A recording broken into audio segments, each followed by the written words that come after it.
Hello, कैसे हैं आप सभी लोग। वेलकम टू सिंकोरी एजुकेशन प्लेटफॉर्म। तो आज हम एक नया चैप्टर स्टार्ट करने जा रहे हैं जिसका नाम है एक पोयम है जिसका नाम है the dust of snow by Robert Frost. Dust of snow by Robert Frost. बहुत ही प्यारी सी पोयम है, ये छोटी सी पोयम है। पोयम बहुत ही ज्यादा सिंपल और बहुत ही ज्यादा अच्छे वे में लिखी गई है। ठीक है, ये पोयम जो है बिल्कुल भी कॉम्प्लेक्स नहीं है, बहुत छोटी सी और सिंपल पोयम है। लेकिन जितनी सिंपल पोयम है, जितनी छोटी पोयम है, उतना ही इसका सिग्निफिकेंस, उतना ही बहुत लार्जर डीप मीनिंग जो है पोएट ने कन्वे करने की कोशिश की है यहाँ पर। ठीक है, तो हम धीरे धीरे पोयम को अच्छे से पढ़ते हुए आगे बढ़ते हैं। ठीक है, so dust of snow by Robert Frost. Robert Frost ने ये पोयम लिखी है।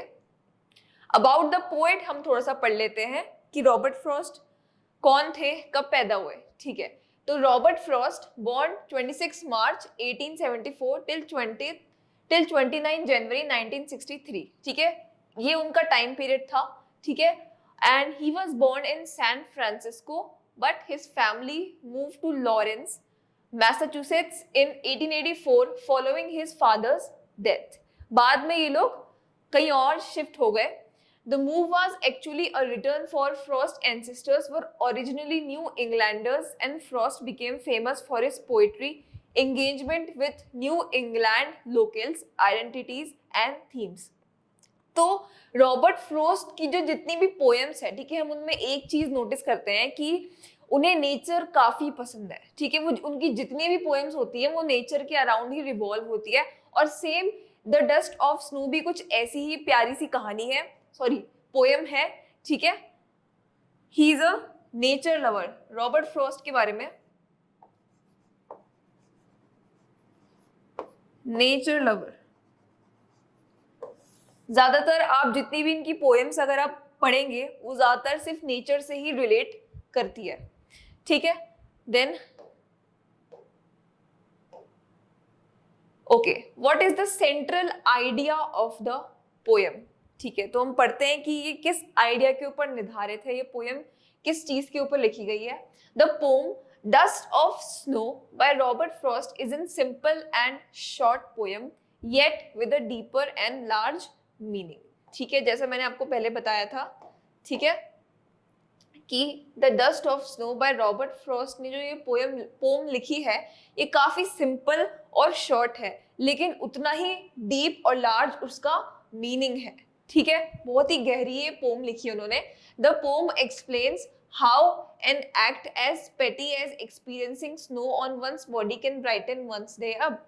ठीक है, उस पोम में क्या एक्सप्लेन किया गया है कि कैसे एक छोटी सी स्नो गिरते ही उनके शोल्डर्स पे उनका मूड कैसे इनहैंस हो जाता है, अच्छा हो जाता है, उनका मूड जो है ब्राइट हो जाता है। ठीक है, he is enthusiastic once they up। The message of the poem is put into words by Robert Frost। ठीक है, और उनका जो मैसेज है उन्होंने इस पोम के द्वारा इसमें दिया है।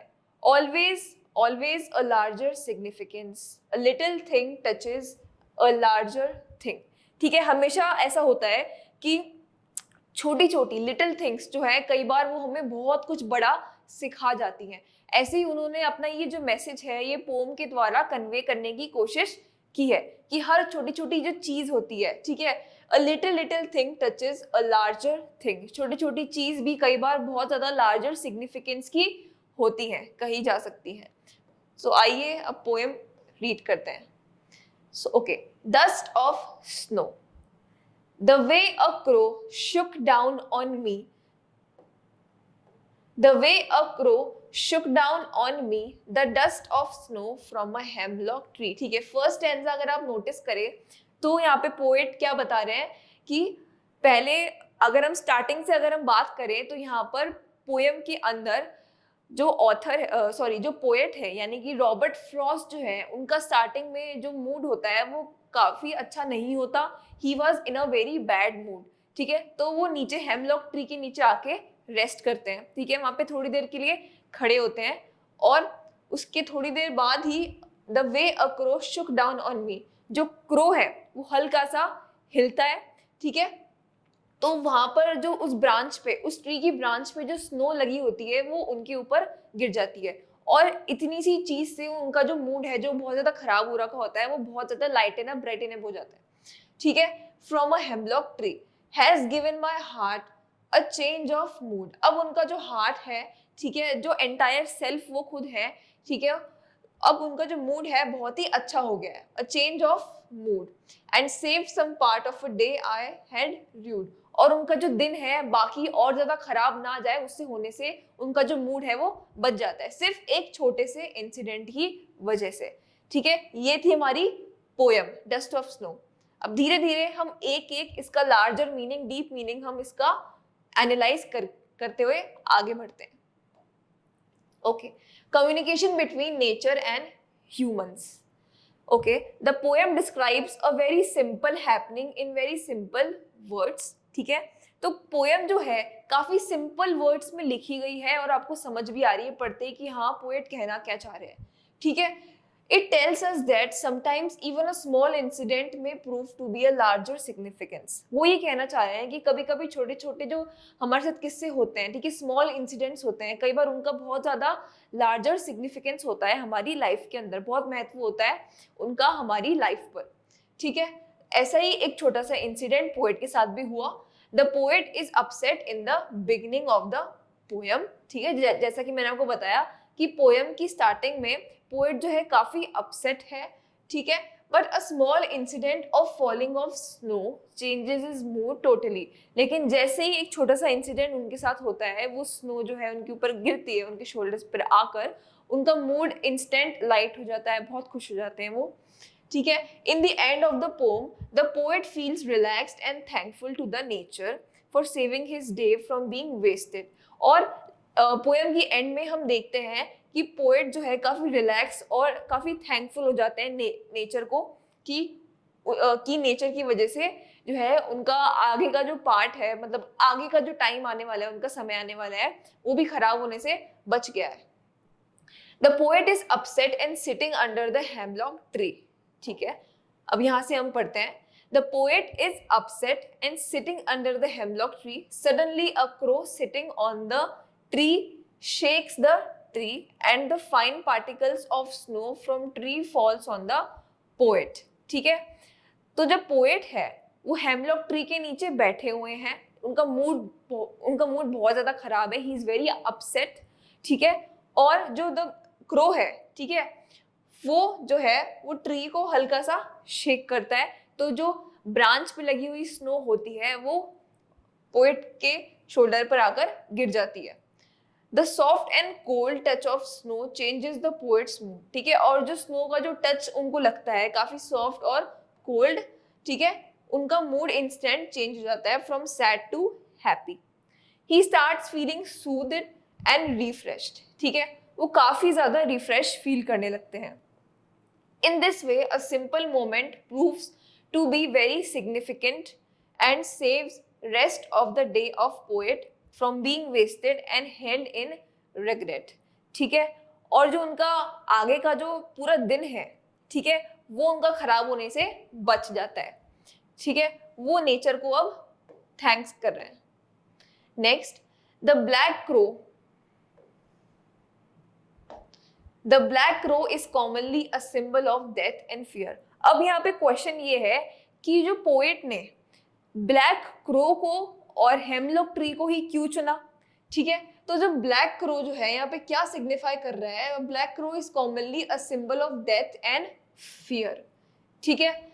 Since the crow is not associated with goodness, ठीक है, हम क्रो को एक बैड ओमेन मानते हैं। क्या मानते हैं? एक बैड ओमेन मानते हैं, ठीक है। वो जो है गुडनेस से रिलेटेड नहीं होता। कौन? क्रो, ठीक है। इसलिए उन्होंने यहाँ पे क्रो लिया है। इट इज आयरनिक, और हम एंड में जाके पोएम के एंड में जाके देखते हैं कि ये एक आयरनिक पोएम बन जाती है। कैसे? कि that in this poem it is doing a good deed by shaking off the snow.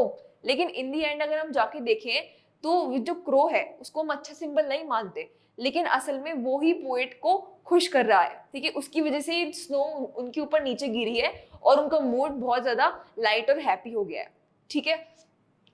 तो ये आयरनी हमें देखने को यहाँ मिलती है। Next, Robert Frost didn't choose to use an oak, maple और पाइन ट्री, ठीक है। और रॉबर्ट फ्रॉस्ट ने ट्री भी जो है ओक, मैपल या पाइन ट्री यूज नहीं किया है, ठीक है। Instead he choose the hemlock tree, और उन्होंने हेमलॉक ट्री को चूज किया है, ठीक है, which is usually associated with poison. ऐसा क्यों? क्योंकि हेमलॉक ट्री पे जो फ्रूट्स उगते हैं, ठीक है, वो पॉइजनस होते हैं, वो पॉइजनस होते हैं। और हेमलॉक ट्री पे वाइट कलर के वाइट फ्लावर्स भी उगते हैं। ये आपको ध्यान रखना है हेमलॉक ट्री के बारे में, ये उसकी खासियत है। हेमलॉक ट्री एक पॉइजनस ट्री होता है, ठीक है, एंड टॉक्सिसिटी, तो ये इसका सिंबल है। Anyway, the beautiful snow that adorns the poisonous hemlock trees branches is shaken off by a scary crow, ठीक है। लेकिन असल में हम ये देख रहे हैं कि जो हेमलॉक ट्री और जो क्रो है वो दोनों ही एक बैड ओमेन का सिंबल है, वो दोनों ही बैड ओमेन है असल में।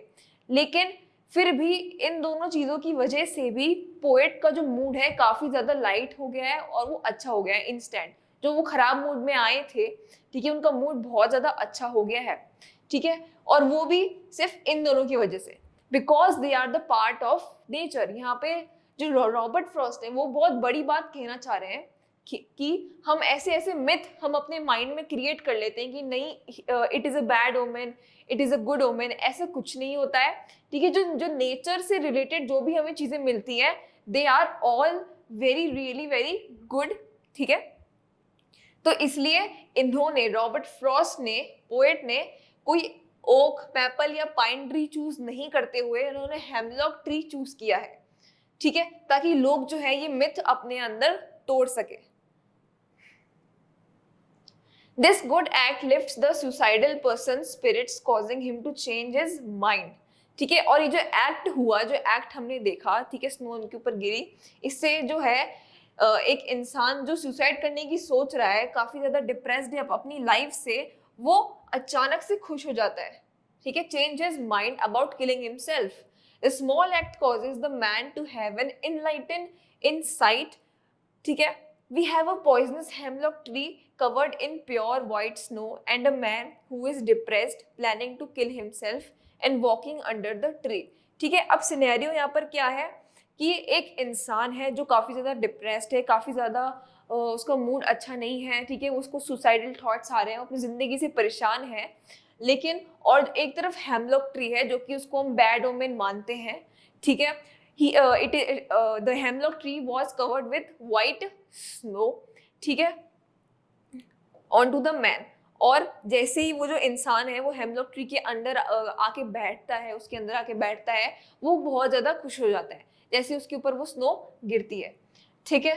Eight that precise movement the black crow of death shakes the pure good snow on to the man. और उसी टाइम पे जो ब्लैक क्रो है, जिसको हम अच्छा ओमेन नहीं मानते हैं, वो अपने आप को शेक करता है और उसकी वजह से जो है पोएट पर स्नो गिरती है और उस इंसान का मूड बहुत अच्छा हो जाता है। All that goodness helps the man to change his mind about killing himself, instead he decides to live. और अंत में वो क्या डिसाइड करता है कि मैं जीना चाहता हूँ। Forget the regret and sorrow to enable healing, वो अपने आप को हील करना चाहते हैं, ठीक है। Next, the poem Dust of Snow by Robert Frost reiterates that the little things in life can make huge changes in our future, ठीक है। तो द पोएम जो dust of snow Robert Frost के द्वारा लिखी गई है, वो क्या बताना चाह रहे हैं कि लिटिल चेंजेस, जो छोटे छोटे स्मॉल चेंज आते हैं हमारी लाइफ में, ठीक है, वो बहुत बड़ा चेंज लेकर आते हैं हमारे फ्यूचर के अंदर। It also shows that if we can take the hard times of life in strides, eventually something will happen to change our situation into happier times, ठीक है। ये भी बताना चाह रहे हैं इससे कि अगर हम हमारे हार्ड टाइम्स के अंदर हैं, हम अभी हमारे स्ट्रगल पीरियड के अंदर हैं, ठीक है, इवेंचुअली धीरे धीरे कुछ ऐसा होगा कि हमारे अच्छे दिन भी आएंगे, ठीक है। Then next, the simple things we do for others can make all the difference, Just think about those random acts of kindness we do and how much they brighten a person's day and sometimes change their future. Noticing and appreciating all the small things in life will make our life happier. It will also cause us to have a spirit that is willing to change and therefore succeed. ठीक है, बहुत ही अच्छी poem है ये, ठीक है, Robert Frost ने जो लिखी है, ठीक है। तो यहाँ पर जो है पोएम का मीनिंग मैंने आपको अच्छे से समझा दिया है, ठीक है, कि क्या पोएम है, क्या इसका सेंट्रल आइडिया है, ठीक है, कैसे जो है रॉबर्ट फ्रॉस्ट जो है नेचर से कम्युनिकेट करके, ठीक है, एक बहुत ही डीप मीनिंग निकालना चाह रहे हैं इस पोएम के द्वारा, ठीक है। ये हमारी पोएम, सेंट्रल आइडिया मैंने आपको बता दिया, रॉबर्ट फ्रॉस्ट के बारे में मैंने बता दिया है। तो अब इसके नेक्स्ट लेसन के अंदर हम इस पोएम के पोएटिक डिवाइसेस देखेंगे कि कौन कौन से पोएटिक डिवाइसेस, लिटरेरी डिवाइसेस आपकी इस पोएम के अंदर यूज किए गए हैं। तो आज के लिए इतना ही। Thank you everyone.